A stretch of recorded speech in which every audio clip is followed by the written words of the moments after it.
Just on பண்ணிட்டு press பண்ணால் போதும். ஏன்னா ஒரு கேரட்டில் என்ன ஜூஸ் இருக்குதோ அந்த லிக்விட் கண்டெய்னர் ஃபுல்லாக எடுத்துரும். உங்களுக்கு பியூர் ஜூஸ் எடுத்துக்கலாம். ஜூஸ் வந்து இங்கே கலெக்ட் ஆகிருக்கும், இதோட வந்து இங்கே வேஸ்டேஜ் வந்து இங்கே கலெக்ட் ஆகிருக்கும். பாருங்கள், பியூரான கேரட் ஜூஸ், பாலோ சக்கரை கிடையாது. ஆப்பிள் ஜூஸ் போட்டோம். ஸோ இந்த மாதிரி ஆப்பிள் மட்டும் கிடையாது, என்ன ஃப்ரூட்ஸ்னாலும் போட்டுக்கலாம். ஸோ இதில் பாருங்கள் ஜூஸ் வந்து கீழே கலெக்ட் ஆகிடுச்சு. இந்த ஆப்பிள்லாம் பாருங்கள் பீல் பண்ணி எடுத்துரும் உங்களுக்கு. அடுத்து பீட்ரூட். ஸோ இந்த மாதிரி ஹீமோகுளோபின் கம்மியாக இருக்கவங்க, ஹார்ட் டிசீஸ் ப்ராப்ளம் இருக்கவங்க, அதே மாதிரி உங்களுக்கு இது மாதிரி ரெகுலராக நம்ம பீட்ரூட் ஜூஸ் குடிக்கும்போது ஹார்ட் டிசீஸ் பிரச்சனையே வராது. கேரட் மட்டும் தான் அந்த சக்கை தனியாக வந்துருச்சு. ஸோ ஜூஸ் கண்டென்ட் பார்த்தீங்கன்னா பியூரான beetroot juice.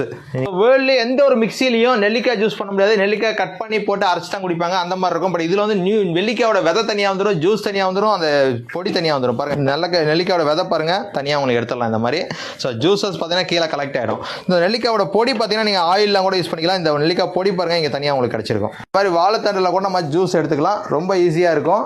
So daily kidney stone problem இருக்கவங்க, இல்லை பசங்க வந்து மண் சாப்பிட்ற